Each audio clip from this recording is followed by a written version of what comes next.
My relatives depended on my mother to fund their lifestyle. So when she died and left everything to me in her will, I cut off all financial support. In response, they were outraged and sued me, claiming it was their right. I, 23, have recently inherited all my mother's assets, property, and money as I was the only one mentioned in her will. I am an only child, and my father passed away in a biking accident when I was young, around the age of 4. For most of my life, I've been raised by my mother alone with no one to help her. She was honestly the best mother a person could ask for. She would work day and night to provide for me but would never show her struggles in front of me. She would manage to make time for my enjoyment as well, taking me places, buying me toys, and just being what you want a mother to be.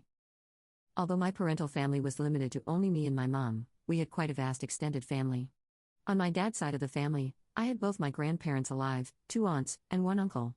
On my mom's side of the family, both my grandparents had passed, but I had 1 uncle and 1 aunt as well as 2 cousins. My relatives used to constantly barrage my mother asking for money to the point where once when I was 12, she had to get a 3rd job, which was night shift to meet their demands and mine. This always made me feel bad for my mom as she was working so hard to make ends meet for just me and her.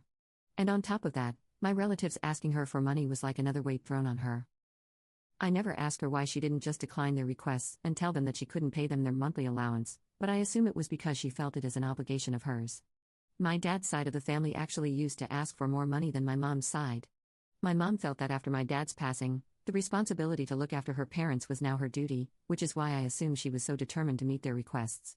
I loved my mom, and I understood why she wanted to help out our extended family so much.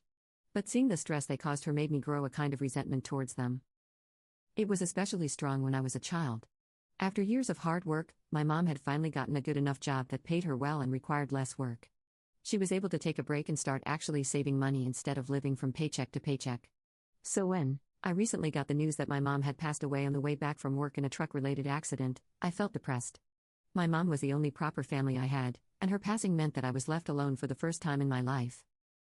I live alone by myself in a university dorm, so I didn't really have anyone except a few close friends of mine to share the news with. They tried comforting me as much as they could, but it didn't really fix anything. I fell into a 2-month-long depression. Knowing that I had no one to go home to during summer breaks took a large toll on me. I attended my mother's funeral where some of her friends attended and a few family members, mainly just my aunts and uncles, not my cousins.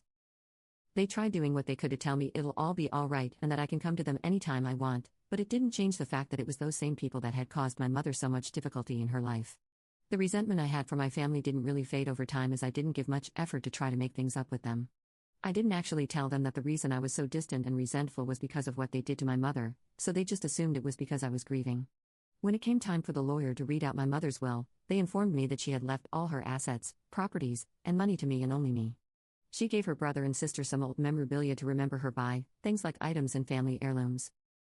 I was surprised that she didn't give my relatives anything else like money or assets, but it made sense as I was her only child, and my relatives didn't mean as much to her as I did. I'd be lying if I didn't say that my relatives, especially my aunt and uncle, were a bit disappointed that my mother didn't leave them any money or assets, but they understood the reasoning and didn't make a big deal out of it. From my inheritance, I also received access to her bank accounts as well as the passwords to anything else she had that contained money to be withdrawn. When I started looking through the bank accounts, I noticed that her bank accounts were still set up to transfer my relatives' money monthly.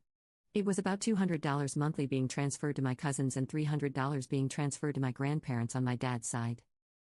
In total, it was $600 a month being transferred to my cousins, grandparents, and a few other people here and there. At the time, I assumed that as my mother had passed and her money was now my property, that I had the right to stop the transactions and support my relatives from her accounts as it wasn't my responsibility to send them support. The real problems began here after stopping the transactions. So a month passed with no issues or complaints from my relatives. I continued with my university, and everything was going well. However, it was after the month ended and the next month began that issues started.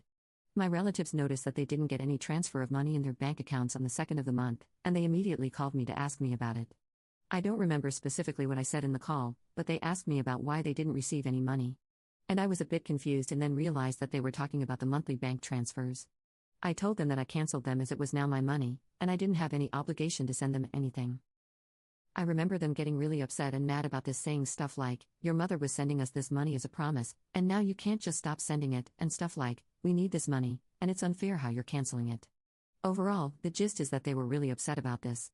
But at that moment in time, I really didn't care enough about my relatives to work anything out with them. So I told them frankly that it was now my money, my assets, and my choice whether I wanted to send them money, and I chose not to, and I ended the call. They were spamming my phone calling me a cheat and some really bad words, but I just blocked their accounts on WhatsApp and went on with my week. The rest of that week went pretty well. I didn't see myself as a bad person as it was my choice to send them support, and I chose not to. I also very clearly remembered how they had put my mother into so much stress when she was working paycheck to paycheck, so I definitely wasn't fond of them in any way. The real surprise came when one of my cousins actually visited me in my dorm to talk to me.